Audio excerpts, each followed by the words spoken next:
أعوذ بالله من الشيطان الرجيم بسم الله الرحمن الرحيم والصلاة والسلام على رسول الله. Assalamu alaikum wa rahmatullahi wa barakatuhu.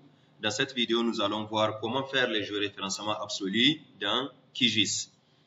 Et nous allons géoréférencer cette carte du découpage administratif du Niger qui est munie d'un système de coordonnées géographiques dans le système géodésique mondial, VGS 84. Les croisions au niveau des intersections entre les latitudes et les longitudes vont nous servir de point de contrôle. Ils sont facilement identifiables sur l'image. Nous lançons d'abord l'application QGIS et nous allons enregistrer notre projet QGIS dans le dossier de travail. Il s'agit du dossier SIG-IUN qui est dans le disque D.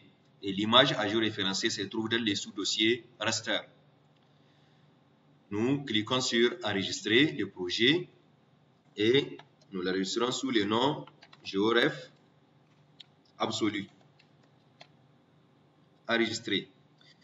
Nous configurons notre système de coordonnées de travail. Il s'agit du système de coordonnées géographiques basé sur le système géodésique mondial VGS 84 qui a comme EPSG, code EPSG 4326. Par défaut, QGIS nous propose ce système de coordonnées. Nous pouvons toutefois les changer en cliquant sur ce bouton et en recherchant selon le code EPSG 4326. Ce système de coordonnées nous est proposé. Nous voyons bien dans l'aperçu qu'il couvre la Terre toute entière. Et nous appliquons. OK. Une fois le projet QGIS enregistré, un dossier, une arborescence est créée au niveau de l'explorateur qui correspond au dossier du projet. Nous allons l'ouvrir, la développer. Ensuite, nous développons le sous-dossier raster et nous allons glisser tout simplement l'image région pour l'ajouter dans la zone d'affichage géographique de QGIS.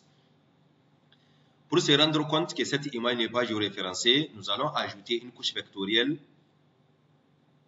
Afrique, par exemple, qui contient le découpage politique du continent africain. Nous voyons une petite tache noire qui vient s'afficher ici, qui correspond à l'ensemble du continent africain, alors que cette carte, qui est normalement censée se retrouver au niveau du Niger, se retrouve beaucoup plus grande que le continent africain. À travers le géoréférencement, cette image va subir une translation, une mise à l'échelle et une rotation afin de venir se positionner au bon endroit. Sans trop tarder, nous allons commencer le géoréférencement. Nous cliquons sur le menu raster, ensuite géoréférencer. Une fenêtre s'affiche, celle du géoréférenceur. Nous allons ajouter notre image raster, qui est bien sûr dans les sous-dossiers raster. La voici, région, et nous faisons ouvrir. Une fois l'image ajoutée, nous allons procéder à la création des points de contrôle.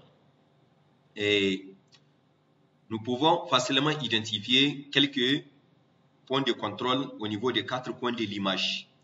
Un premier point ici, un deuxième ici, un troisième ici et enfin un quatrième par là. C'est le minimum pour faire le géoréférencement de l'image. Nous allons zoomer au niveau de ce coin supérieur gauche. Et nous voyons que ce croisillon correspond à la longitude 0 et à la latitude 24 degrés. Nous allons zoomer davantage. Donc, ça va être notre premier point de contrôle. Nous cliquons ensuite sur ce bouton, ajouter un point, et nous cliquons sur l'intersection. Nous allons saisir les coordonnées de ces points. Il s'agit de x égale à 0, y égale à 24. OK. Nous allons revenir sur l'emprise totale de l'image. Nous allons chercher notre deuxième point de ce côté. Nous prenons le zoom. Voilà le croisillon qui correspond à x égale à 16 degrés, y égale à 24 degrés. Nous zoomons davantage pour pouvoir cliquer sur l'intersection. Nous cliquons sur le bouton ajouter un point. Ensuite, nous cliquons sur l'intersection. Ce point a comme coordonnée x égale à 16 degrés, y égale à 24 degrés. Nous revenons sur l'emprise totale. Nous cherchons un troisième point de ce côté. Nous allons zoomer et nous identifions facilement notre troisième point qui est là. Il a comme coordonnée x égale à 16, y égale à 12. Nous allons zoomer davantage dessus. Ensuite, ajouter un point et nous cliquons.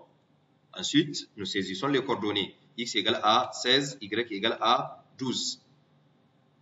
OK. Nous revenons sur l'emprise totale de l'image pour enfin créer le quatrième point. Nous les recherchons par ici.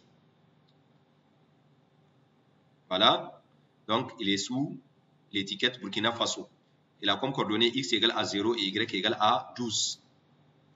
Nous zoomons davantage. Ensuite, ajouter un point et nous cliquons sur l'intersection. X égale à 0, y égale à 12. OK.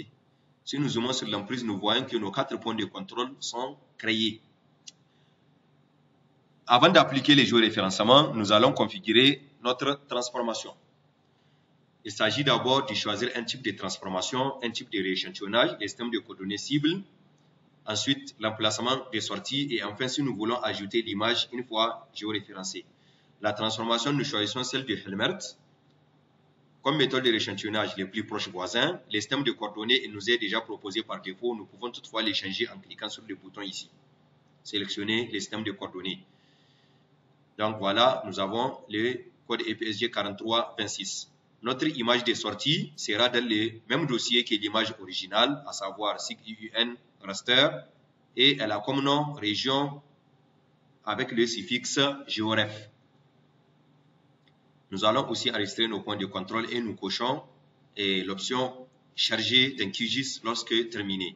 Nous cliquons sur OK.